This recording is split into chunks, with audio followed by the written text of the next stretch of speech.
और अगली खबर है कर्णप्रयाग से, जहां पर बद्रीनाथ हाईवे को खोला गया। ऊंटा में मलबा हटाने के बाद खोला गया हाईवे।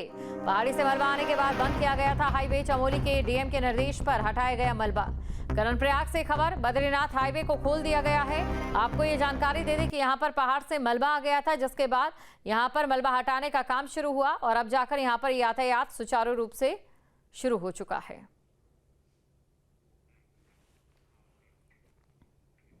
और रामनगर में हुई मूसलाधार बारिश, ग्रामीण इलाकों में भी तेज मूसलाधार बारिश से जनजीवन और रोजमर्रा के काम प्रभावित हुए हैं।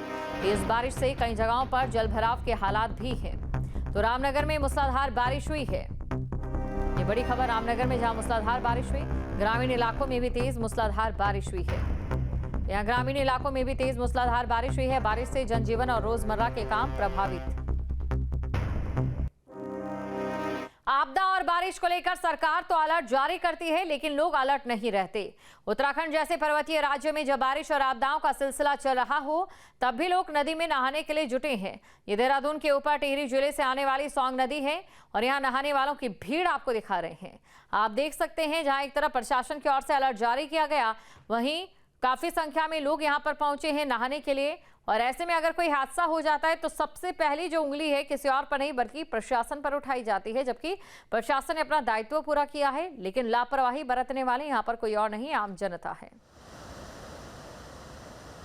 उत्तराखंड जैसे हिमालयी राज्य में जहां बरसात के दिनों में आपदाएं आती हैं, नदी नालों का जलस्तर बढ़ा हुआ रहता है, ऐसे में जब मानसून सीजन होता है तो सरकार की जिम्मेदारी तो होती ही है, लेकिन आम नागरिकों की भी कोई जिम्मेदारी होती है। लेकिन सरकार तो अलर्ट करती है, सिस्टम को अलर्ट पर रखती है, मौसम विभाग भविष्यवाणी करता है, नदी नालों के पास नहीं रहने के लिए या वहाँ से दूर रहने की हिदायत भी देता है, लेकिन लोग कम सुनते हैं और लोगों को जितना जागरूक होना चाहिए उतना वो जागरूक होते नहीं है, इसीलिए वो खतरे का शिकार भी हो जाते हैं। मैं इस समय देहरादून में सौंग नदी पर हूँ। ये सौंग घाटी है और ये सौंग नदी बहती है। अभी पानी तो इसमें आज उतरा हुआ है, कल तक ये नदी पूरी तरह से उफान पर थी और ये नदी सौंग घाटी से आती है ऊपर से। सौंग घाटी जो एक पूरा क्षेत्र है वो धनोल्टी एक पर्यटक स्थल है, उसके नीचे का जो डेंस फॉरेस्ट है वहाँ वो पूरी सौंग घाटी है और वहाँ से इसी नदी का, सौंग नदी का उद्गम स्थल भी है।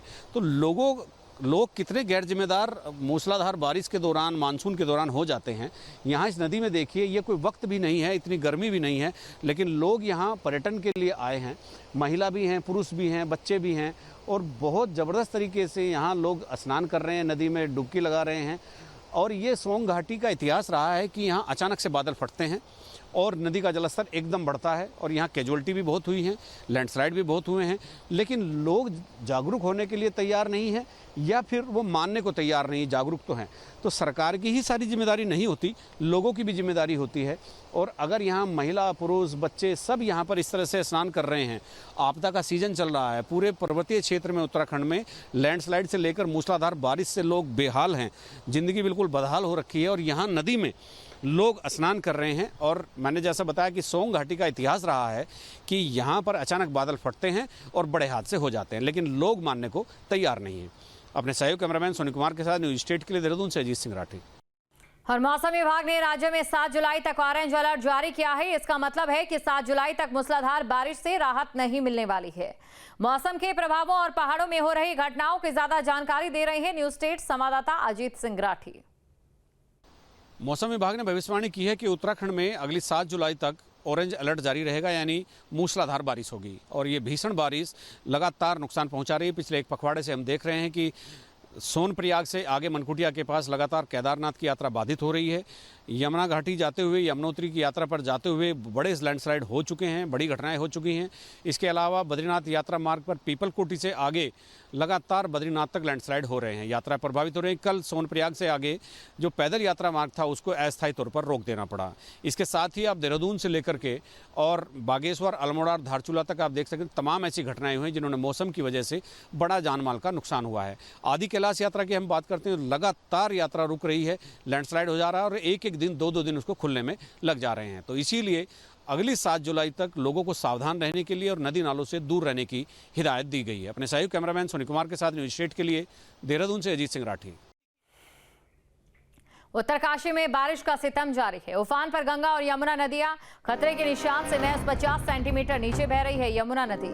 नेशनल हाईवे के बंद होने और खुलने का सिलसिला भी जारी है। तो उत्तरकाशी में बारिश का सितम जारी है, ये बड़ी खबर आपको बता रहे हैं। तस्वीरें आप देख सकते हैं, उफान पर गंगा और यमुना नदियां हैं। तूफान पर गंगा और यमुना नदियां हैं, जिसकी वजह से लोगों में भी डर का माहौल है। खतरे के निशान से महज 50 सेंटीमीटर के नीचे इस समय यमुना नदी बह रही है। उत्तरकाशी जिले के निचले से लेकर ऊंचाई क्षेत्रों में पिछले 3 से 4 दिनों से लगातार मानसून अपने उग्र रूप में है।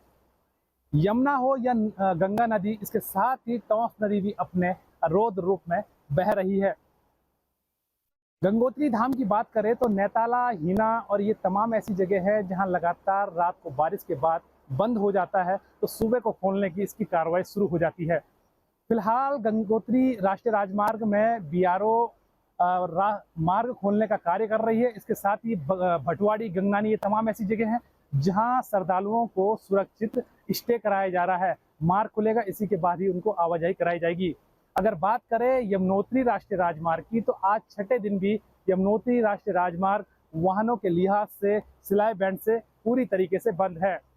अभी सिलाई बैंड का जो जख्म है वो पूरा भरा भी नहीं था कि बनास के पास सड़क का करीब 25 मीटर हिस्सा धंस जाने के बाद यहाँ पर भी यात्रा जोखिम में हो गई है। अपनी दिनचर्या रोजमर्रा में जो आवाजाही करने वाले जो लोग हैं, स्थानीय ग्रामीण हैं, वो जान जोखिम में चलकर अपनी आवाजाही को अंजाम दे रहे हैं। मैं बिल्कुल अभी यमुना तट पर खड़ा हूँ और यमुना तट में यमुना का रौद्र रूप किस तरीके से दिख रहा है, मैं अपने साथी से चाहूँगा कि वो तस्वीर दिखाएं जो यमुना नदी अपने डेंजर निशान से महज 50 सेंटीमीटर नीचे बह रही है। यमुना नदी के किनारे अगर तटीय स्थान अगर देखें तो यमुना पूरा भूस्खलन यानी कि जो किनारे की जो मिट्टियां हैं उसको काट काट कर अपने साथ चल रही है। ये संभवतः ये तस्वीर उस समय की रही होगी जब यमुनोत्री राष्ट्रीय राजमार्ग स्थित सिलाई बैंड के पास बादल फटने की जो घटना है वो सामने आई थी। फिलहाल यमुना नदी अभी 50 सेंटीमीटर अपने खतरे के निशान से नीचे बह रही है, लेकिन यहाँ की स्थिति देख के जहाँ मैं खुद खड़ा हूँ, 3 से 4 दिन पहले यमुना नदी इस स्तर से भी बहा करती थी। यानी कि ये वो तस्वीर है, मानसून सीजन की वो तस्वीर है जो कहीं ना कहीं हमें चौकन्ना इस बात को लेकर करती है, खासकर नदी के किनारे रहने वाले वो लोग जो कहीं ना कहीं एक अफरा तफरी में रहते हैं। नदी का स्तर बढ़ जाए तो अफरा तफरी मच जाती है, तो उनसे भी अपील रहेगी खास, क्योंकि जिला प्रशासन भी लगातार अलर्ट भी जारी किए हुए हैं कि नदी के किनारे रहने वाले लोग किसी भी तरीके से नदी के किनारे को छोड़ दें। जहाँ भक्ति है हर शब्द में, कथाओं में छुपे हैं दिव्य रहस्य और ज्योतिष देता है जीवन को दिशा। धर्म से जुड़ी हर बातों को जानने के लिए हमारे चैनल स्तुति को सब्सक्राइब करें। चैनल पर जाने के लिए इस लिंक पर क्लिक करें।